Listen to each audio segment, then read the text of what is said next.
जोरदार तालियों। राष्ट्रपति के आगे आ जाएं। अफसर जान के बाद ताबिश जान किस डिपार्टमेंट में नौकरी मिली? ये श्रीनगर से हैं। अपनी मेहनत अपनी लगन से उन्हें सामने मैडम ये इसके बाद अगर हुमायरा इनायत मुबारक हो।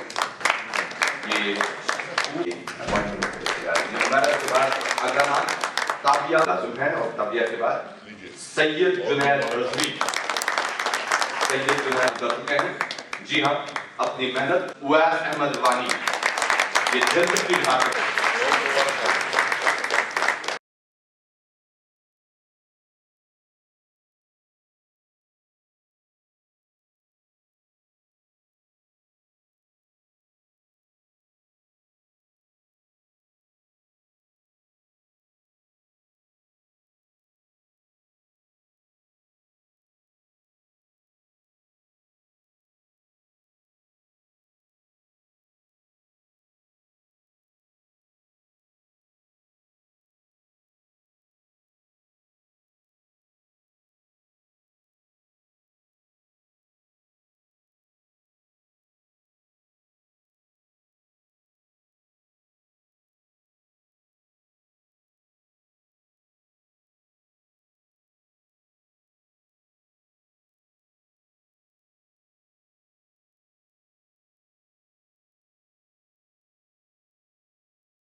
मुझे लगता है कि ये प्रधानमंत्री जी ने 11 मिनट में सारी बातें कह दी हैं।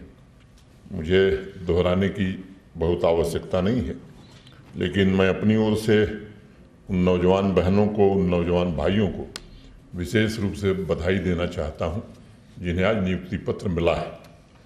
पिछले 3 वर्षों में लगभग 30,000 सरकारी नौकरियां जम्मू कश्मीर के नौजवानों को दी जा चुकी हैं और एक पारदर्शी व्यवस्था के तहत दी गई। 1-2 शंकाएं व्यक्त की गई, शिकायतें आई, तो उन परीक्षाओं को निरस्त किया गया और सीबीआई जांच के आदेश दिए गए। कई लोग पकड़े गए। ये मैं आपको भरोसा देता हूं कि उसमें कोई भी गुनाहगार बचेगा नहीं और मेरिट के अलावा कोई दूसरा आधार रोजगार का, सरकारी नौकरी का नहीं हो सकता है। वो जमाना समाप्त हो गया जब नौकरियां बिकती थी सड़कों पर या दुकानों पर। एक मोटे तौर पर एक सवाल मैं अगर आपसे पूछूं तो मुझे लगता है कि यहाँ काफ़ी पढ़े लिखे लोग बैठे हैं, सीनियर ऑफिसर्स भी हमारे हैं। महात्मा गांधी जी का नाम मुझे लगता है सबको मालूम है। कोई उनके पिताजी का नाम बता सकता है इस पूरे सभागार में?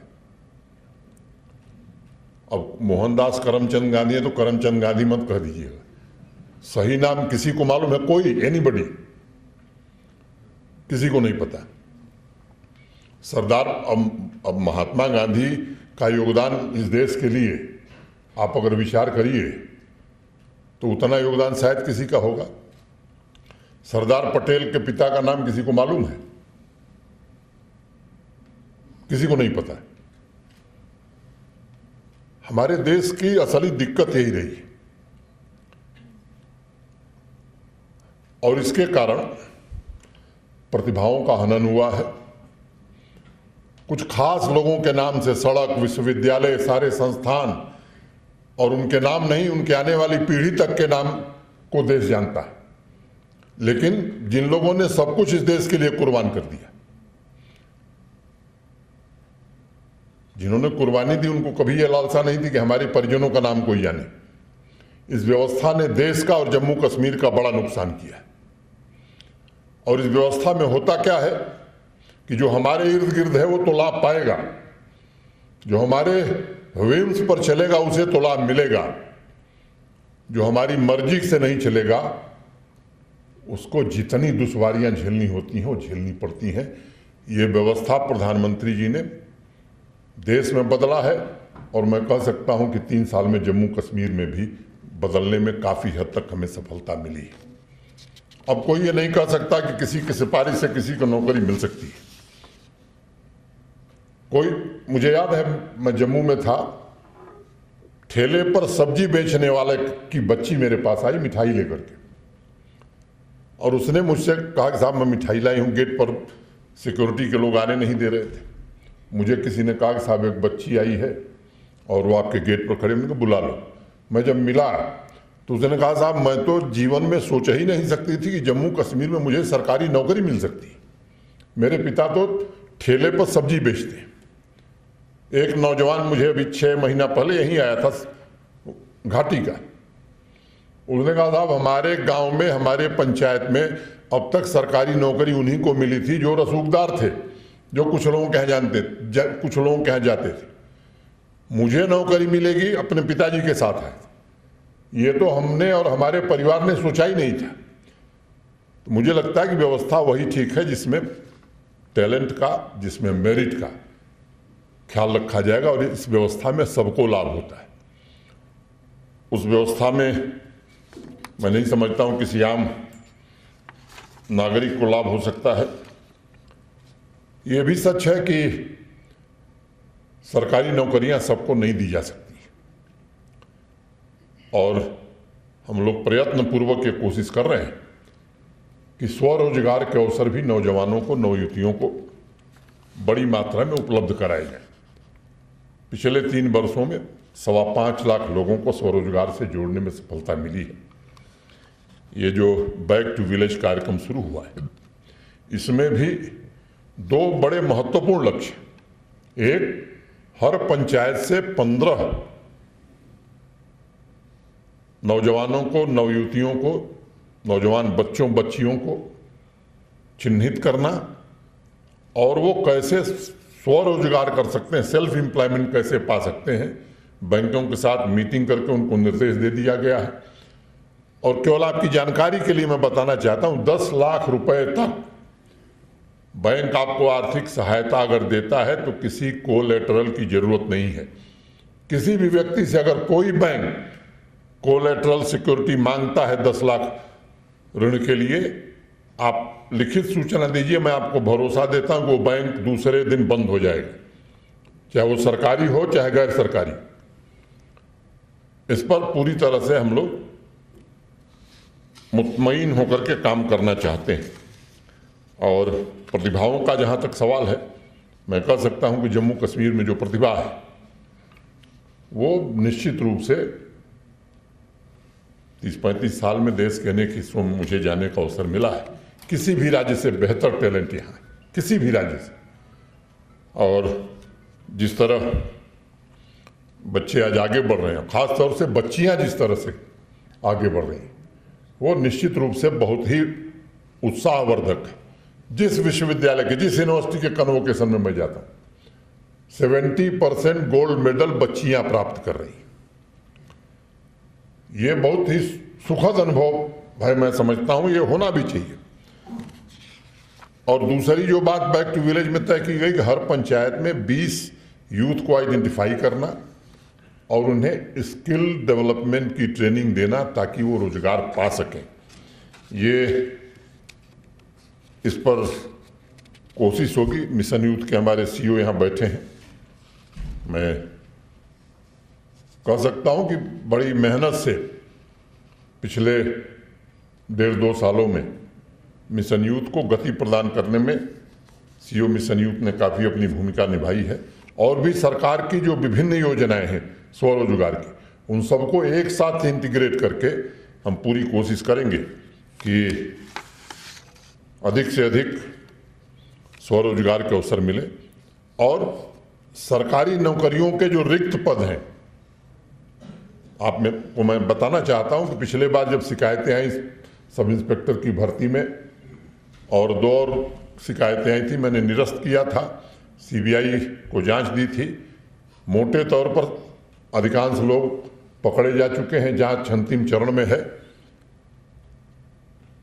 अब टेंडर हो गया है एसएसबी का, पारदर्शी व्यवस्था कायम रहे।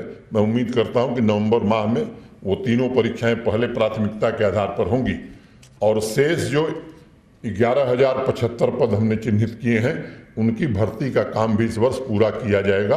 ये कोशिश हम लोग लगातार करेंगे। मुझे लगता है कि इससे ज़्यादा आज कुछ कहने की आवश्यकता नहीं है। मैं आप सबसे निवेदन करना चाहता हूं कि बदलाव की एक नई बयार जम्मू कश्मीर में बही है और मैं इस बात को कहना चाहता हूं कि आपको भी इसमें हिस्सेदारी निभानी पड़ेगी। ढेर सारे लोग, अब कोई ऐसी घटना होती है तो लोग चेहरा छिपाकर नहीं आते, सड़क पर अपना चेहरा खोल करके आ रहे हैं। ये एक बड़ा बदलाव है, साधारण बदलाव नहीं है। कुछ लोग जिन्होंने पिछले 30 वर्षों में पता नहीं कितने लाख गरीब नौजवानों की जिंदगी ली है, मैं समझता हूं कि हमको ये समझना होगा कि कभी अमीर के बच्चे शहीद नहीं हुए हैं, आतंकवाद के शिकार नहीं हुए, किसी राजनेता का बेटा शिकार नहीं हुआ है, ये सामान्य और गरीब आदमी का बेटा शिकार हुआ है, उसके परिवार के लोग शिकार हुए। और यकीन मानिए, विकास तभी होगा जब शांति रहेगी। शांति स्थापित करना केवल सिक्योरिटी फोर्सेस का काम नहीं है, प्रशासन के हर अंग का काम है और आवाम को भी उसमें आगे आकर के निश्चित रूप से सहयोग करने की आवश्यकता है। और मैं आपको भरोसा देना चाहता हूं कि वो अंतिम सांसें ले रहा है। जो लोग इस इकोसिस्टम को चला रहे थे, वो ये कोशिश कर रहे हैं कुछ निर्दोष लोगों की हत्या करके, निरपराध लोगों की जान लेकर के एक भय का वातावरण बनाना, बाहर से आए हुए उस मजदूर को जो यहाँ की अर्थव्यवस्था में अपना योगदान देता है, अगर न आवे तो मैं कह सकता हूं कि नहीं ईंट भट्ठे यहाँ चलेंगे, न सेब के फल तोड़े जाएंगे। ऐसे निरपराध निरीह गरीब लोगों को मार करके वो ये कोशिश कर रहे हैं कि ये जो दिशा है जम्मू कश्मीर प्रशासन की या माननीय प्रधानमंत्री जी के नेतृत्व में जिस दिशा में हम आगे बढ़ रहे हैं, ये दिशा ठीक नहीं है। दिशा वही ठीक थी जो 30 साल पहले हुई प्रारंभ थी। यकीन मानिए, वो दिशा और वो व्यवस्था बिल्कुल ठीक नहीं थी। और हमारा पड़ोसी वो इस बात से चिंतित है, जो प्रधानमंत्री जी ने कहा कि इतनी बड़ी संख्या में टूरिस्ट आ रहा है, निवेश आ रहा है, इंफ्रास्ट्रक्चर के काम हो रहे हैं, कश्मीर कन्याकुमारी से जुड़ने जा रहा है। श्रीनगर से 32 फ्लाइट ऑपरेट होती थी, आज 110 फ्लाइट ऑपरेट हो रही है। जम्मू से 6 फ्लाइट चलती थी, जो सुबह आता था शाम को जाने के लिए कोई इंतजाम नहीं होता था, वहां 44 फ्लाइट चल रही। ये जो परिस्थितियां बदली हैं, गांधी जयंती में भी मैं आपको बताना चाहता हूं कि घाटी में ज्यादा लोग निकले जम्मू की तुलना में। और जब इंडिपेंडेंस डे के लिए, स्वतंत्रता दिवस के लिए जब कंपटीशन प्रारंभ कराया गया था, तो पहले चरण में घाटी के नौजवान विद्यार्थियों और भाइयों और बहनों ने, बच्चों ने, उनकी एंट्री जम्मू रीजन से ज्यादा थी। ये एक गौर करने वाला विषय है। आवाम यहाँ की चाहती है कि अमन चैन हो, शांति हो, लेकिन कुछ निहित स्वार्थ के लोग हैं जिनको अमन चैन पसंद नहीं है। वो सीधे नहीं, परोक्ष रूप से इस शांति में खलल पड़े कुछ न कुछ कोशिश करते रहते हैं। कुछ लोग अटपटे बयान देते हैं। मैं कहना चाहता हूं कि अब जो कानून में अधिकार प्राप्त है प्रशासन को, जो लोग भी यहाँ की शांति में खलल पैदा करेंगे और जो लोग भी उकसाने का काम करेंगे, उनके खिलाफ निश्चित रूप से कार्रवाई की जाएगी। और ये हमने तय किया, चाहे वो जितना बड़ा आदमी हो, यहाँ के अमन चैन में, यहाँ के शांति में अगर खलल डालने की कोशिश करेगा, कोई इस तरह की बयानबाजी करेगा जिससे यहाँ का माहौल खराब होता है, यहाँ का सांप्रदायिक सौहार्द बिगड़ता है, तो कानून और संविधान के दायरे में उनके विरुद्ध निश्चित रूप से कार्रवाई करेंगे हम लोग। और हम आपको भरोसा देना चाहते हैं कि पारदर्शी व्यवस्था और सबका साथ सबका विकास, वास्तव में सबके विकास के लिए हम लोग संकल्पित हैं। इतनी ही बात कहते हुए मैं जिला इंतजामिया, खासतौर से डीसी श्रीनगर को हृदय से बहुत धन्यवाद देता हूं और पूरे प्रशासन को, जिन लोगों ने इस पूरी व्यवस्था में, आज पूरे 20 जिलों में ये कार्यक्रम हो रहा है। प्रधानमंत्री जी ने बताया 3000 नियुक्ति पत्र आज दिए जाएंगे, 700 का वेरिफिकेशन हो रहा है, वो भी मैं उम्मीद करता हूं कि हफ्ते 10 दिन में वो भी दे दिए जाएंगे। बाकी जो रिक्त सरकारी पद हैं उन्हें भी जल्दी से जल्दी भरने की प्रक्रिया शुरू की जाएगी। बहुत बहुत धन्यवाद। जय हिंद।